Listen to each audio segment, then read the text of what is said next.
ये कीमत तो ये बढ़ती ही चली जा रही है। 40-40, 45-45 रुपए फी किलो का ये इजाफा हो रहा है। ये कहां जाकर रुकेगी कीमत? क्यों कंट्रोल में नहीं आ पा रही किसी के? वज़ीर आज़म अनवारुल हक काकड़ से सीईओ ड्रग रेगुलेटरी अथॉरिटी की मुलाकात हुई। अद्वियात की कीमतों में 300% तक इजाफे पर गैस लोड शेडिंग ने लड़काना के लोगों की जिंदगी अजीरन कर दी। आवाम की परेशानियों में मजीद इजाफा हो गया। डॉक्टर साहब, मैंने ये रिपोर्ट तो पढ़ी थी। मेरे हिसाब से एक चीज है जो मिस की है, ये वर्ल्ड बैंक की रिपोर्ट ने भी उस चीज को ऐड ऑन नहीं किया। हमारे यहाँ पॉपुलेशन कंट्रोल का कोई मैकेनिज्म नहीं। जेहलम की बात करते हैं, जहां कभी सनतों का पहिया दौड़ता था, अब बदकिस्मती से जैम हो गया है। इंडस्ट्रीज बंद होने से बेरोजगारी में भी इजाफा होता चला जा रहा है, जिससे मुश्किलात बढ़ गई हैं।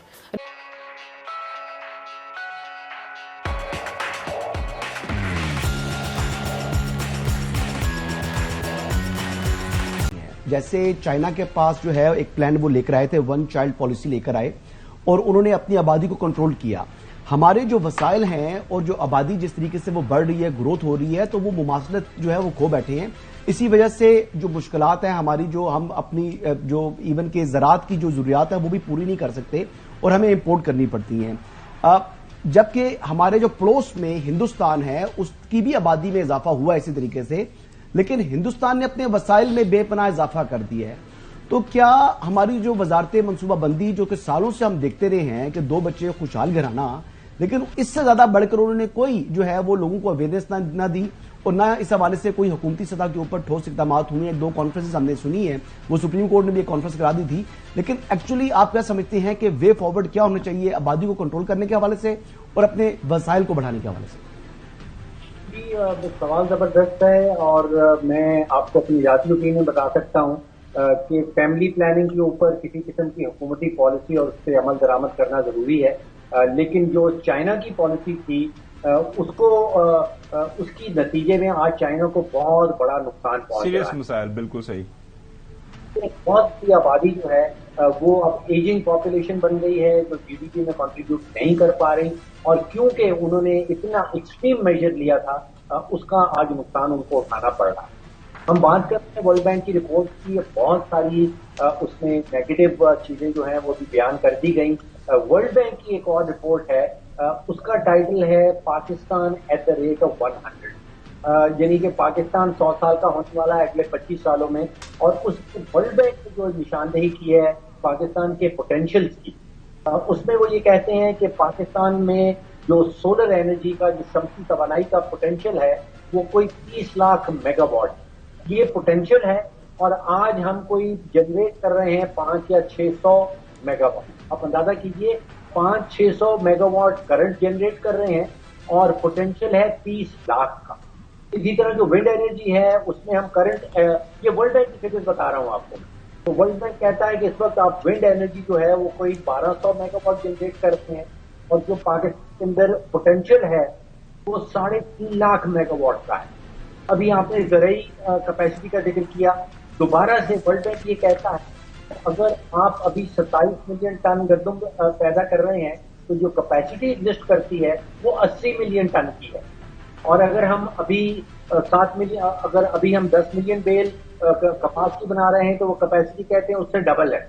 इसी तरह चावल जो है जो अगर 6-7 मिलियन टन अभी हम पैदा कर रहे हैं तो कैपेसिटी कहीं 13-14 मिलियन टन की है। तो कैपेसिटी से हम बहुत नीचे प्रोडक्शन है हमारी, जो पोटेंशियल है वो कहीं ज्यादा है। ये है कि यहाँ पे आवे का आवा बिगड़ा हुआ है।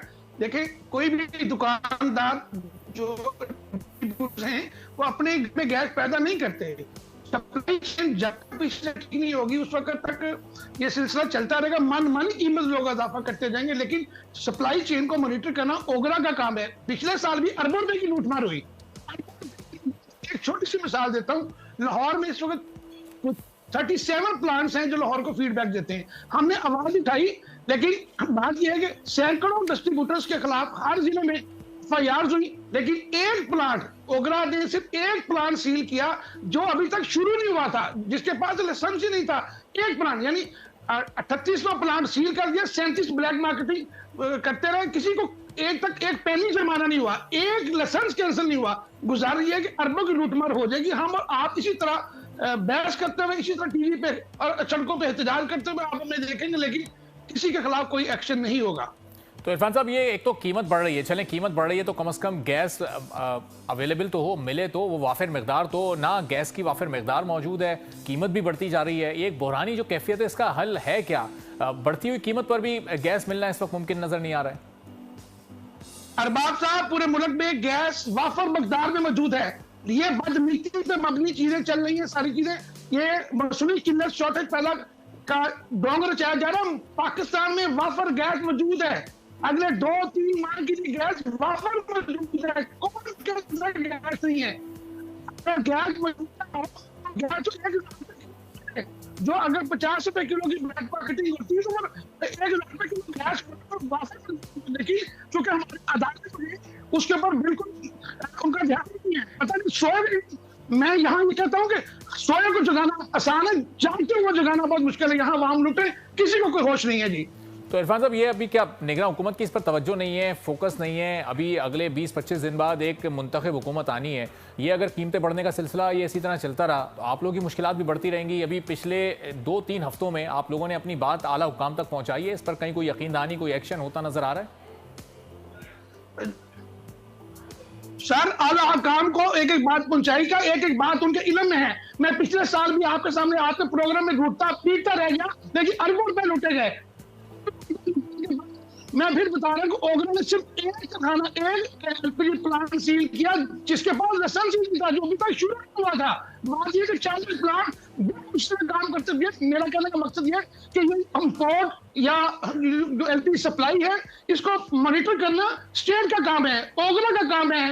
जो ओगरा ने इख्तियारात डिस्ट्रिक्ट एसी को दिए, उन्होंने करना है। हर जिले का प्लांट या बाकी जो सप्लाई चेन जो है उसको मॉनिटर करना उनका काम है। डिस्ट्रीब्यूटर घर में गैस पालन नहीं करता, सोशल मीडिया या बाकी या पुलिस के अदालत में बाकी इदारे जो कार्रवाई करते सिर्फ दुकान। जी बिल्कुल, वज़ीर आज़म इनवार काकर से CEO ड्रैप आसिम रोफ ने मुलाकात की है। अद्वियात की कीमतों में 300% तक इजाफे की समरी मूव की गई थी ड्रैप की जानिब से, ताहम कबीना कान की मुखालफत के बाद इसमें मंजूरी नहीं हो सकी, जिसके बाद मुल्क भर में बेशतर अद्वियात की जो प्रोडक्शन है वही इंतहाई लो लेवल पर आ चुकी है। इसके साथ कंपनी की तरफ से मुफ्त अद्वियात की तैयारी का काम भी बंद हो चुके हैं, जिसके बाद CEO ड्रैप ने वज़ीर आज़म नूरुल हक से मुलाकात की और जिसके जवाब में प्राइम मिनिस्टर ने डायरेक्शन दी है वज़ीर खजाना की सरबराही में खसूसी कमेटी कायम करते हुए कि वो इस बात का तयन करें क्या जो ड्रग प्राइसिंग पॉलिसी है उसके मुताबिक कीमतों का तयन किया गया, क्योंकि पिछले 2 साल से अद्वियात की कीमतों में डॉलर की कदर बढ़ने के बाद अच्छा इजाफा होना था, ताहम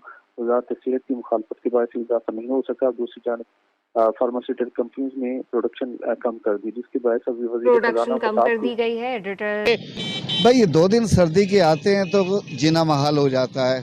गैस देखो है ही नहीं, बिल देखो इतने जो माशाल्लाह है बिल।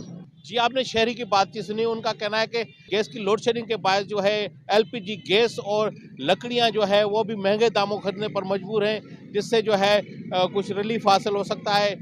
और शहरियों ने मुतालबा किया है कि गैस की मुतलका हुकाम और हुकूमत से निगरान हुकूमत से कि गैस की लोड शेडिंग और कम प्रेशर के खात्मे के लिए इकदाम उठाए जाएं ताकि पाती 12 लाख से साइद और शरह ख्वानदगी 78% है। यहाँ एक जमाने में मईशत का पहिया दौड़ता था, लेकिन अब ठप हो गया। बिजली की बदतरीन लोड शेडिंग, गैस की किल्लत और खाम माल की अदम दस्तियाबी ने कई कारखानों को ताले लगवा दिए हैं। जेलम जो है इसमें बहुत इंडस्ट्री थी, हमने देखा ये जिधर हम खड़े हैं ये फौजी मिल में तकरीबन 5000 मजदूर काम करते थे। तो ये देखने में आया जी इधर ना तो गैस है, बिजली नहीं है, बिजली की कीमतें इतनी हैं, वो सरमायादार भी परेशान है। मुंतखब नुमाइंदों और हुकूमती अदम तवज्जो भी मौजूदा इंडस्ट्री की सबहाली की वजह बन रही है। चहलम में छोटे कारखाने और मिल्स जरूर मौजूद हैं।